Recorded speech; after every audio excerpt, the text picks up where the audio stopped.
I'm Brandon Lang, and this is your Friday edition of My Two Cents. We'll get to your complimentary winner in just a moment. We're going to break down Missouri and Arkansas, TCU and Texas. We'll jump over to Cincinnati and Tulsa. We'll break it down for you in just a second.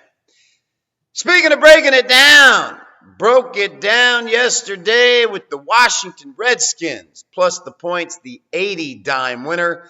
And I'm terribly disappointed that Washington didn't win the game outright. But when you make 4 trips inside your opponent's red zone, when you're on the road in the NFL, and you only come away with 6 points, that's not going to get it done. And that's exactly what the Washington Redskins did in the first half, going up and down the field on the Dallas Cowboys, and to only come away with 6 points when arguably they probably should have been leading the game 20-17 at the half. Nevertheless, they hang in there. They get the backdoor cover, which it should never have come down to that. But a win is a win, and an 80 dime winner at that. So today we come right back down Main Street. 80 dime winner, number 2 in a row. I've now moved to 16-8. My last 24 releases Monday through Friday the last 5 weeks. And today we look to push that to 17-8, and we look to do it with 80 dime winner number 2 in a row off the Washington Redskins on Thursday. That's what we have on top. Let's get it done for a second straight day and set the table for a monster Saturday and Sunday. All right, complimentary winner in a moment. My 2 cents. You just got to feel for Ed Orgeron. I don't know what he has done inside the coaching circles to piss off athletic directors, but at the end of the day, the guy is still being punished for his failures as a head coach at Ole Miss. Let's not look at that as a failure. Houston Nutt came in there with the talent that Ed Orgeron left over when he was let go by Ole Miss and won big time.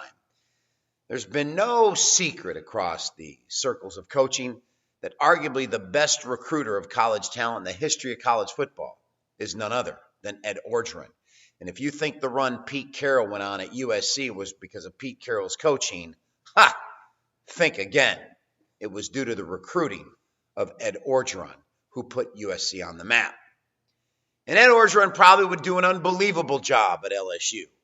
But reports came out yesterday that LSU has targeted Herman of Houston as their next football coach.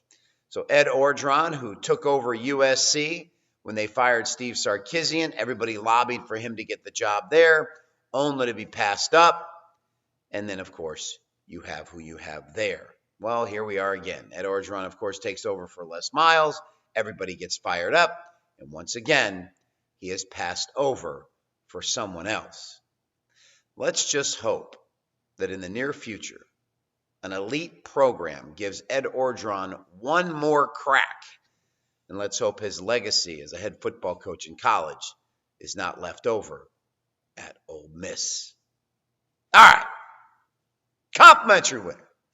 Let's start off with Texas and TCU. Now, that Texas has moved off of Herman, who seems to be going to LSU. Word is out of Austin, they're going to give Charlie Strong a 4th year after reports came out earlier in the week he was going to be fired. Regardless, I think his players play for him today, and I think TCU, who has been dismal all year long, gets beat by Texas at home. 2 home losses this year for the Longhorns. Lost by 5 to Oklahoma, and of course they lost by 4 to West Virginia. I'm going to go ahead and take the Texas Longhorns from -3.5 to +6.5 and look for this to be a win for the Longhorns today. Now let's jump to Cincinnati and Tulsa. Tommy Tuberville is on his way out. I'm sure he will be fired at the end of the year. Cincinnati laid an egg last week at home to Memphis. They are basically ready for the season to end. Tulsa, all systems go. I will take Tulsa from -23 down to -13. In Missouri and Arkansas, players, suspensions, academic fraud. They're ready for it to be over. In Missouri, we'll take the Razorbacks from -8 to +2. Arkansas, Texas, and Tulsa, your 3-team 10-point teaser for Friday.